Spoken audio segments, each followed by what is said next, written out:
প্রিয় ষষ্ঠ শ্রেণীর শিক্ষার্থীরা, শুভেচ্ছা নিও। আজকে আমি তোমাদের গণিত বিষয়ের নতুন বই থেকে প্রথম অধ্যায় এর অনুশীলনী 1.4 থেকে 6 নং অঙ্কের সমাধান করে দেব। প্রথমে তোমাদের বলবো, যারা আমার চ্যানেলটি সাবস্ক্রাইব করো নাই তারা আমার চ্যানেলটি সাবস্ক্রাইব করবে এবং আমার সাথে থাকবে। তাহলে চলো আমরা ক্লাস শুরু করি। অনুশীলনী 1.4 6 নং অঙ্ক, বিয়োগ করো। লক্ষ্য করো, এখানে 4টি অঙ্ক দেয়া আছে, 4টি ভগ্নাংশের অঙ্ক, এবং আমাদেরকে ভগ্নাংশের বিয়োগ করতে হবে। গত ভিডিওতে আমরা দেখেছি কিভাবে ভগ্নাংশের যোগ করতে হয়। আজকে আমরা শিখব কিভাবে ভগ্নাংশের বিয়োগ করতে হয়। তো চলো এখন আমরা এই 4টি অঙ্কের সমাধান দেখে নিই।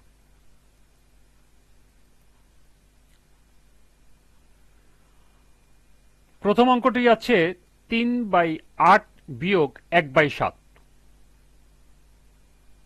আমরা যদি সমহর বিশিষ্ট ভগ্নাংশের মাধ্যমে বিয়োগ করি, সেই ক্ষেত্রে আমাদের একটি নিয়ম আছে, সেটি হলো যদি ভগ্নাংশের গুলোর হর সমান হয় তাহলে আমরা ভগ্নাংশের হরটি সরাসরি দিব এবং ভগ্নাংশের লবের বিয়োগফল বসায় দিলেই আমাদের ভগ্নাংশের বিয়োগ হয়ে যাবে।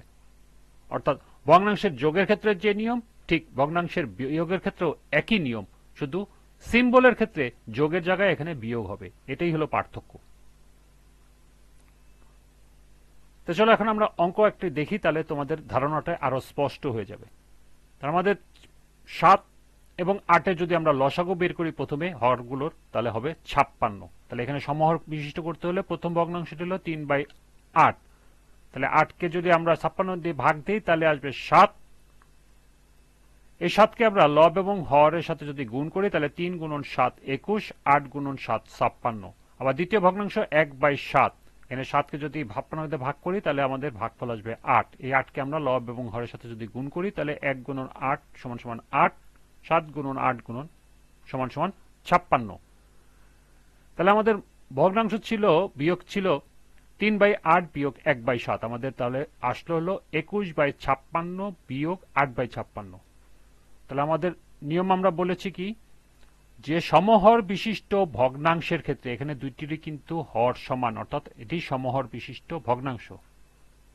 তাহলে সমহর বিশিষ্ট ভগ্নাংশের ক্ষেত্রে ভগ্নাংশের হর হরে চলে আসবে, অর্থাৎ আমরা এখানে 56 দিয়ে দিব এবং ভগ্নাংশের লবগুলোর বিয়োগফল আমরা বসায় দিব। অর্থাৎ লবগুলোর বিয়োগফল মানে 21 বিয়োগ 8।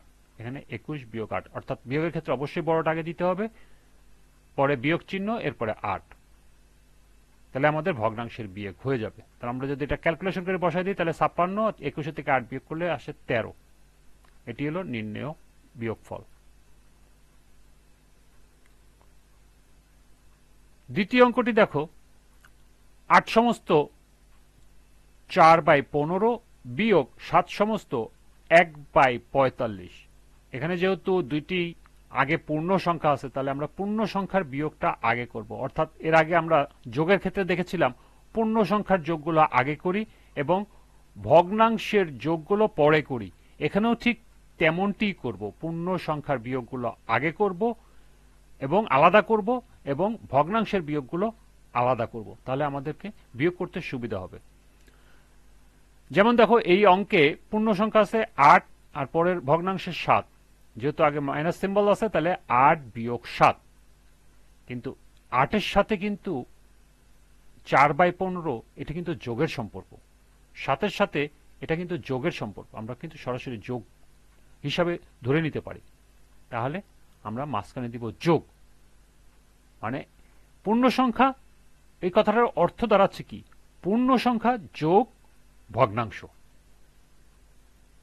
8 সমস্ত 5/4/15, এই কথাটার অর্থ দাঁড়াচ্ছে পূর্ণ সংখ্যা 8 এর সাথে যোগ আছে ভগ্নাংশ।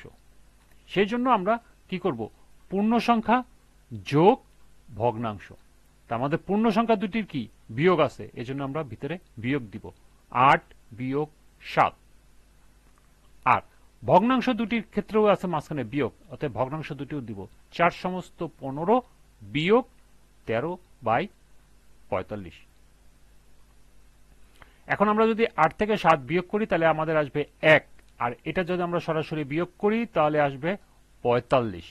45 হলো 15, আর 45 এর লসাগু হলো 45। এটা সাইড নোটে লিখে দিবে।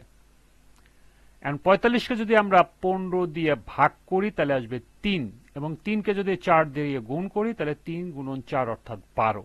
আমি এটা সরাসরি লিখে দিয়েছি। এটা তোমরা সরাসরি লিখে দিতে পারো অথবা ক্যালকুলেশন দেখায়ও লিখে দিতে পারো। আবার 45কে 45 দিয়ে ভাগ করলে আসে 1, 13কে 1 দিয়ে গুণ করলে আসে 13, অর্থাৎ 12 বিয়োগ 13। আমরা যদি এখন 12 বিয়োগ 13 করি তাহলে লক্ষ্য করো, তাহলে কিন্তু আমাদের যেহেতু বিয়োগ চিহ্ন বড়, অতএব আমাদের -1 আসে উত্তর, আর নিচে আসে হলো 45। তাহলে এখানে যেহেতু যোগ আছে, এখানে যেহেতু বিয়োগ আছে, তাহলে আমাদের যোগ আর বিয়োগ যদি আমরা গুণ করি তাহলে আমাদের আসবে বিয়োগ, অর্থাৎ যোগ আর বিয়োগ ফল মিলে গুণ করলে যোগ আর বিয়োগে থাকলে আসে বিয়োগ। এটা নিশ্চয়ই তোমরা জানো, আর না জানলেও তোমাদের জেনে রাখতে হবে। প্লাস প্লাস থাকলে হবে প্লাস, এক্ষেত্রে হবে প্লাস।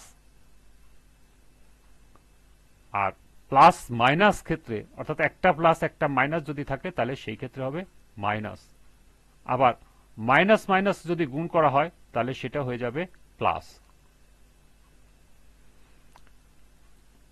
তাহলে এখানে যেহেতু একটা মাইনাস আছে এবং একটা প্লাস আছে, আমরা যদি গুণ করি তাহলে হয়ে যাবে মাইনাস, অর্থাৎ মাইনাস সিম্বলটা আগে চলে আসবে, তখন আসবে 1/45, অর্থাৎ 1 থেকে 1/45 বিয়োগ করতে হবে। তাহলে আমরা আবার সরাসরি বিয়োগ পদ্ধতিতে যদি চলে যাই তাহলে আমরা 1 নিচে ধরে নেব 1 আছে, তাহলে 45 আর 1 লসাগু কত? 45। তাহলে আমরা যদি 45 দিই, 45কে 1 দিয়ে ভাগ করলে আসে 45, 1কে আবার 45 দিয়ে গুণ করলে আসবে 45। তেমনি 45কে 45 দিয়ে ভাগ করলে আসবে 1, 1কে 1 দিয়ে গুণ করলে আসবে 1, অর্থাৎ 45 বিয়োগ 1 হলো 44/45। এটি হলো নির্ণেয় বিয়োগফল। তৃতীয় অঙ্কটি দেখো, 20 বিয়োগ 9 সমস্ত 20/21। এখানে কিন্তু একটি পূর্ণ সংখ্যা আবার আরেকটি ভগ্নাংশ এবং পূর্ণ সংখ্যা একসাথে। তাহলে আমরা পূর্ণ সংখ্যা দুটি আলাদা বিয়োগ করে নিই। পূর্ণ সংখ্যা দুটি বিয়োগ করলে কি হবে? 20 বিয়োগ 9 বিয়োগ 20/9। এখন তুমি বলতে পারো এখানে কেন বিয়োগ আসলো? আগেরটা তো যোগ আসলো, এখানে কেন বিয়োগ আসলো? এখানে কিন্তু আমার কি আছে? পূর্ণ সংখ্যা। এখানে কিন্তু আমার ভগ্নাংশ নাই, অর্থাৎ এটার সাথে ভগ্নাংশ কি? 0। এটার সাথে আমার ভগ্নাংশ কি? 0। আবার এটার ক্ষেত্রে ভগ্নাংশ আছে কি? -20/21।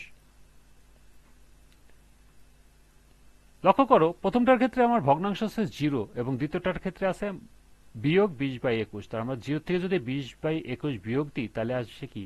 -20/21। এই জন্য আমি এখানে মাইনাস দিয়েছি 20/21। আমার যদি এখানে ভগ্নাংশ থাকতো তখন আমি এখানে যোগ দিতাম, যোগ দিয়ে সেই ভগ্নাংশের সংখ্যার সাথে আবার এটা আলাদা ব্র্যাকেটে বিয়োগ দেখাতাম। তোমরা নিশ্চয় বুঝতে পেরেছো ব্যাপারটা।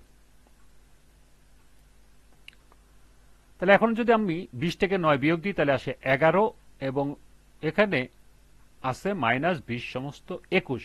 এখন আমরা এটাকে সরাসরি বিয়োগ করব। 11 নিচে ধরে নিয়ে আমাদের 1 আছে, তাহলে 1 আর 21 এর লসাগু হবে 21। তাহলে 21 যদি দেই তাহলে 21কে এখানে 1 দিয়ে ভাগ করলে আসে 21, আর এখানে যেহেতু 11 আছে তাহলে 11 গুণন 21। আবার এখানে মাইনাস 21কে 21 দিয়ে ভাগ করলে আসে 1, এখানে আছে 20, তাহলে 20 গুণন 1। লক্ষ্য করো, এরপরে 21কে 11 দিয়ে গুণ করলে আসে 231, মাইনাস 20কে 1 দিয়ে গুণ করলে আসে 20, আর নিচে আসে 21, তাহলে 211/21। এটাকে যদি আমরা পূর্ণ সংখ্যা নিয়ে আসি তাহলে 10 সমস্ত 1/21। এটি হলো নির্ণেয় উত্তর। সর্বশেষ একটি অঙ্ক আছে, দেখো 25 কেজি 10 সমস্ত 1/5 গ্রাম বিয়োগ 17 কেজি 7 সমস্ত 7/25 গ্রাম। এটাকে যদি আমরা বিয়োগ করি তাহলে লক্ষ্য করে এখানে 25 কেজি আছে, এখানে আছে 17 কেজি আছে, আবার এখানে আছে গ্রাম, এখানেও আছে গ্রাম। তাহলে আমরা কেজিগুলো আলাদা করি, গ্রামগুলো আলাদা করি, তাহলে আমাদের কাজ করতে সুবিধা হবে। তাহলে আমরা 25 কেজি বিয়োগ 17 কেজি করলাম। আবার 25 কেজির সাথে গ্রামের সম্পর্ক কি? যোগের সম্পর্ক। তাহলে আমরা যোগ দিব। এখানে আছে গ্রাম হলো 10 সমস্ত 1/5 বিয়োগ 7 সমস্ত 7/25 গ্রাম। 25 থেকে যদি আমরা 17 বিয়োগ দিই তাহলে আসে হলো 8 কেজি। এরপরে আবার দেখো এটাও গ্রাম এটাও গ্রাম, তাহলে আমাদের এখানে দেখো পূর্ণ সংখ্যা আছে আবার আছে ভগ্নাংশ, তাহলে 10 বিয়োগ 7 গ্রাম আলাদা করলাম, আবার ভগ্নাংশ আলাদা করলাম। 1/5 বিয়োগ 7/25 গ্রাম। তাহলে এখানে যদি 8 কেজি ঠিকই থাকবে, এখানে 10-এর থেকে 7 চলে গেলে আসবে 3 গ্রাম। আর এখানে আমরা কি করব, 5 আর 25-এর লসাগু করব। 5 আর 25-এর লসাগু হলো 25, যদি দেই তাহলে 25, 5কে 25 দিয়ে ভাগ করলে আসে 5, এর সাথে 1 গুণ হবে 5 গুণন 1, আবার 25কে 25 দিয়ে ভাগ করলে আসবে 1, 1-এর সাথে 7 গুণন হবে অর্থাৎ 1 গুণন 7। তাহলে 8 কেজি 3 গ্রাম, আর এখানে যদি 5 গুণন 7 দেই তাহলে -2/25 গ্রাম। লক্ষ্য করে এখানে কিন্তু আবার মাইনাস চলে আসছে, তাহলে আমাদের পরবর্তী লাইনে কি হবে, এই মাইনাস আর এই প্লাস গুণ করে এখানে আসবে প্লাস মাইনাসে মাইনাস 2/25 গ্রাম, আর সামনে আছে 8 কেজি 3 গ্রাম। তাহলে আমরা এই গ্রামের সাথে আবার এই গ্রাম বিয়োগ করব, অর্থাৎ 8 কেজি আর 3 বিয়োগ 2/25 গ্রাম, এটাকে আলাদা লিখব। এখন আবার এটাকে আমরা কি করব, লসাগু করব। লসাগু করলে আমরা ধরে নিই 3-এর নিচে মনে মনে 1 আছে, তাহলে 1 আর 25-এর লসাগু হলো 25। 25কে 1 দিয়ে ভাগ করলে আসবে 25, তার সাথে 3 গুণ হবে, আর এদিকে আসবে 25-এ 25 ভাগ করলে আসবে 1, 2 গুণ করলে আসবে খালি 2, এখানে তোমরা লিখতে হবে 2 গুণন 1। সুতরাং 8 কেজি, এখানে 3-25-এ 75 বিয়োগ 2 নিচে 75, তাহলে 8 কেজি 75 থেকে 2 বিয়োগ দিলে আসবে 73/25 গ্রাম। এটা যদি আমরা পূর্ণ সংখ্যা নিয়ে আসি 2 সমস্ত 23/25 গ্রাম, অর্থাৎ 8 কেজি 2 সমস্ত 23/25 গ্রাম। এটি হলো নির্ণয় উত্তর। আশা করি এই বিয়োগের 4টি অঙ্কই তোমরা বুঝতে পেরেছো। আজকের ক্লাসটি এ পর্যন্তই।